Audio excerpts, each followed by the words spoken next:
Hello, what's up? Ali here for our new users guide series, and this time for our jailbroken PS4. We'll try to answer the basic stuff of those who have just recently received their jailbroken PS4 or who have just jailbroken their PS4. We will cover on this video how to navigate the jailbreak, how to activate, how to format the USB in case you have lost your USB dongle to activate your jailbreak, and how to install a new host. So let us start now with activating our jailbreak. And if you don't have a host yet or you are not satisfied with your host, I will show you how we can change the host. First, we have to make sure that we are properly connected to the internet, and also make sure we have a proper DNS to prevent any unnecessary updates. Set up internet connection and use whatever connection you are using. For now, I will use the LAN cable. Choose custom. IP address is automatic, and DNS setting is manual. So you have to have this DNS to prevent any automatic updates from Sony. So I will just leave a link on the primary and the secondary DNS on our description. Then the rest are the default option or the default value. And once it's successful, we can go ahead and navigate now on the internet browser. Here we can simply delete all. So this is what we have to do every time we have to change our host or update our host or reset our host. Anything that is related to changing the host that we are currently using. So in case you are not satisfied with your current host, you can change it and try to experiment with other hosts, which one you are having a better success rate with. Then another option, back to settings, go to delete cookies and clear website data. Now we can go ahead and enter a new host or just use your old host. But by doing this, you are refreshing the cache or the cookies of your PS4, thus making it easier to load your jailbreak. And here we can enter the address of the host. And the host that I recommend the most is the one from Chameleon. So that is KME.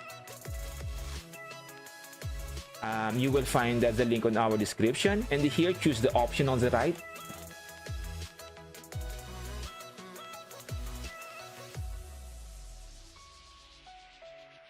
Then choose the auto host exploit menu and use the auto leave for the version 5. This is the host that I'm using for the past 2 or 3 months, and this is also the host that I can recommend if you prefer stability for your jailbreak.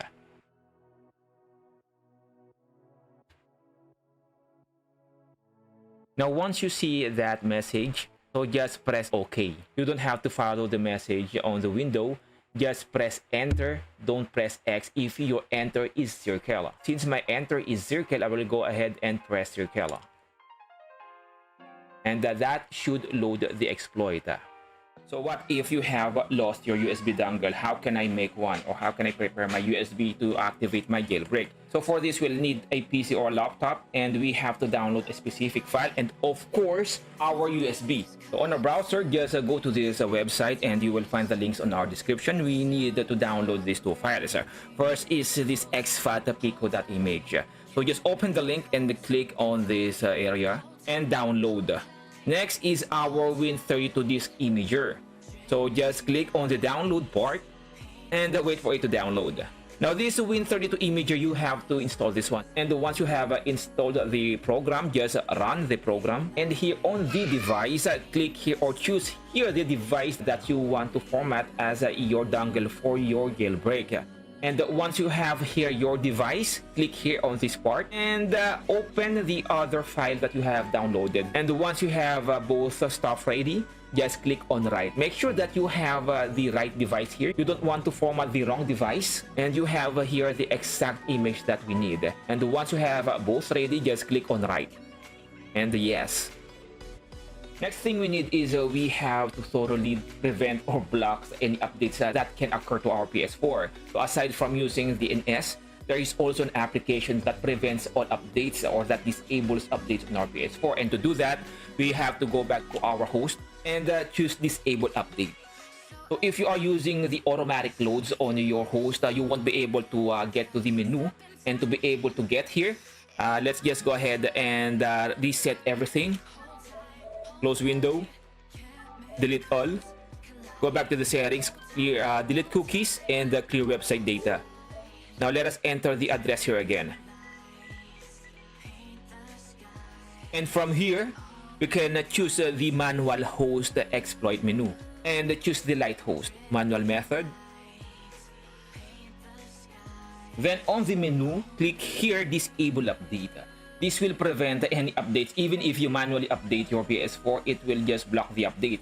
So when comes the time that you want to update your PS4, whether there is a new, more updated jailbreak, or you just want to go online, then you can just enable your updates by choosing this one. So for now, let us go ahead and disable our updates.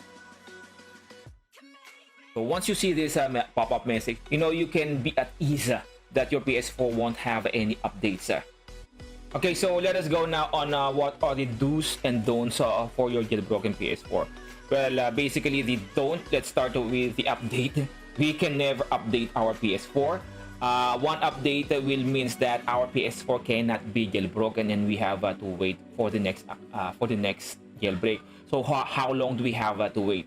Well, the last jailbreak was 9.0, or the latest jailbreak we have right now is 9.0, and before that was 7.55. The amount of time that we have to wait between these two jailbreak is around 1 year. But 9.0 was released last year, and we don't have any updates for the jailbreak yet. We may be looking at around 2 years for the next jailbreak.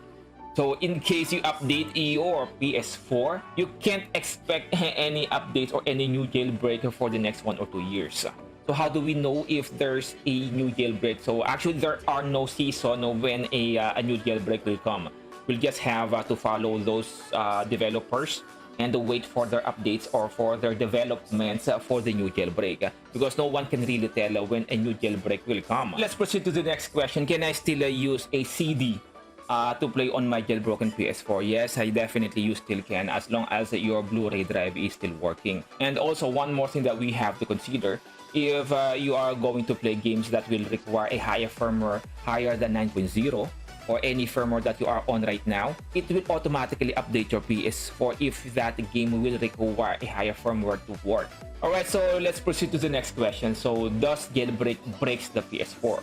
Well, basically no. There is no direct effect of a jailbreak breaking your PS4. But since that activating your jailbreak can sometimes cause kernel panic, and where kernel panic is the error that can occur if your jailbreak fails to activate. So sometimes it can render your PS4 to hang or restart. So what can we do to prevent this? The best way to prevent this is just update to the most stable update, which is 9.0. If you are still on 6.72, most will definitely tell you that activating the jailbreak on 6.72 is so much faster compared to 9.0. But 9.0 has a higher chance of success rate compared to 6.72. But if you are on 5.05, then you may want to check it first. If you are satisfied with your 5.05, then you may just stay there. But if you're on 6.72, 7.02 or 7.55, especially if you are on 7.55, there are no any reason to stay on that dreaded firmware. Just update to 9.0. So I will just leave a link on our description for the full tutorial how to update to 9.0 and load the latest Goldhen. Now another question that we have kept on receiving for the past years is PS4 Auto Vault.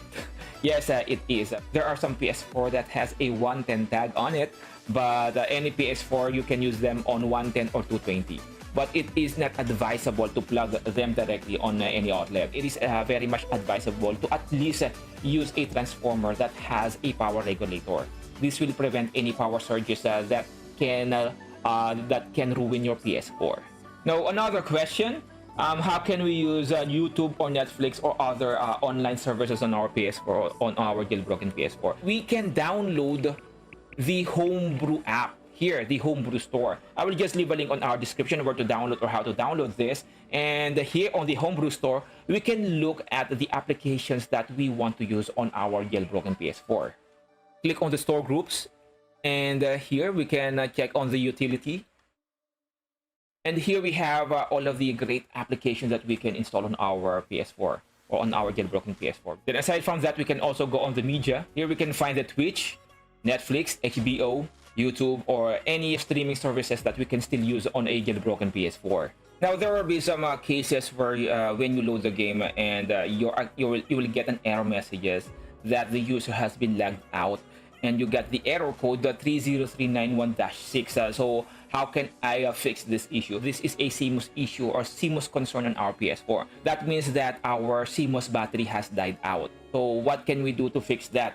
The only way to fix that is to update your PS4 to the latest firmware, sync your PS4 to the PSN, and from there it will sync the time and date. But since we cannot do that on a jailbroken PS4, just update your PS4 to 9.0 and use the latest Goldhen. So if you are on 6.72 and lower and you don't want to update, just simply use the latest Goldhen.